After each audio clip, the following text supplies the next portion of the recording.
haadha barumsa bareedaa fi ajaa'ibaa ni jaallattu kan jedhu isiniif qabadheetiin yaadee jira.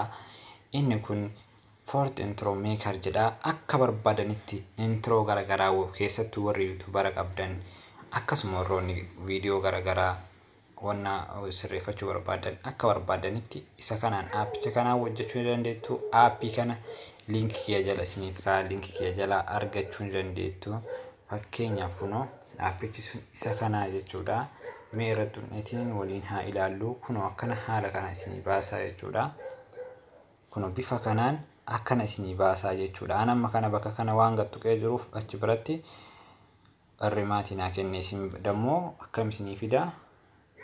Kunoo waan akkanaa tanniin isinii fida jechuudha bifa kanaan. Kunoo isa kana goxxan sekondii muraasa keessatti isiniif achi barrimaatii kennaa.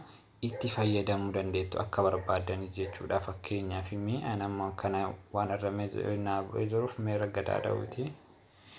Kunoo akkanatti naa fidaa jechuudha. Waan barbaade irra barreessuu danda'a amma kana irratti jechuudha. Fakkeenyaaf barreeffama kana jechuudha. Barreeffama kana irratti waa barreessuu jechuudha. Barreeffama kana irra waa barreessuu barbaanne dhufnee eessa tuqnaa? Kunoo as bira dhufneetiin tuqnaa jechuudha bakka kana jechuudha. Mee fakkeenyaaf bakka kana akkana yoo tuqeetiin jedhe haala kanaan naa baasaa jechuudha. Kunoo barreeffamni kun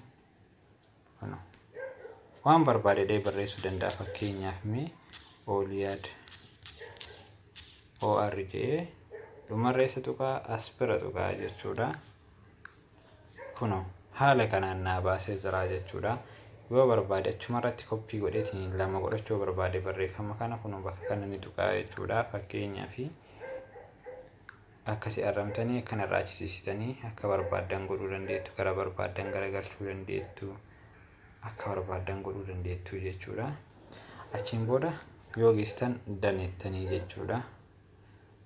Isa kana tuqxanii achi ammallee akkana siixan ka barreeffama lammaffaa kunoo isa kana argaa jirtanii miti. Isa kana irratti as jala kana dhuftanii tuttu isa jijjiiruuf ammallee ni tuttu akkanatti irratti waan barbaadan jettanii barreessitu. Mee fakkeenyaaf Oromoo jedhaa barreessuuti. Akkasuma arramtan deebistanii jechuudha. Kunoo haaluma saniin qubee barbaadan dammoo jala kanaa filachuu dandeettu jechuudha. Kunoo as baraasii gadi kanniin keessa deemtanii filachuu dandeettu jechuudha. Kunoo akkanatti gubbaarra isinii baasaa. Bifa barbaadanii gosa barbaadanii akkana isinii baasaa. Akkasuma dhuftanii kunoo naannoo kanneen isin tuttu bifa garagaraatiin isin jijjiiraa deema. Kunoo haala kanaan jechuudha. Waan barbaadan lakkoofsan qabu baay'eedha. Akkana jijjiirachaa deemuu dandeettu jechuudha. Haala kanaan dhuftanii dhumarra wanta kamii hojjettanii jettan dan jettanii as biratti akkana dan godhattu jechuudha. Akkasuma dammoo qubee biraa irra dabaluu barbaadan as biraan barreessitu jechuudha. Kan dabalataa jechuudha. Ifama akkana achi bira qubee eessan xan tekstii bakka dhusan qubee dabalataa waan barbaadan jettaniitiin fakkeenyaaf mee weelkaan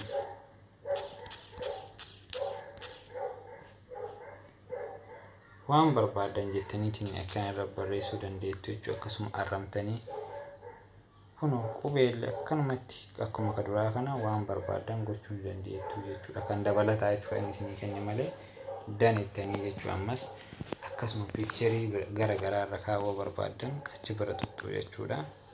Kunoo waan garagaraatu jala kanneen jira. Akkanatti waan barbaadan laayikii garagaraa kanneen akkanatti kaayatanii danettuuni. Akkasuma muuziqaa biraa filattanii irra kaa'uu barbaadan kunoo jala kana bakka kana ni tuttu. Sagalee garagaraa jijjiiruu barbaadan dammoo as bira tuttu jechuudha. Sagalee irra kaa'uudhaaf kan biraa jechuudha. Viidiyoo fa'aa garagaraa irra akkasuma istiikaroota garagaraa illee as bira jira jechuudha. Achiin booda erga geessitanii akkana sirreeffattaniin booda cheek godhattanii ilaallattan jechuudha. As bira tuttaniitiin jechuudha. Asuma irratti kunoo haala kanaan ilaaltu jechuudha. Isin sagalee warra kaattan sagalee waliin isinii baasaa jechuudha. Achiin booda geessitaniitiin isinitti fedha as bira dhuftan jechuudha.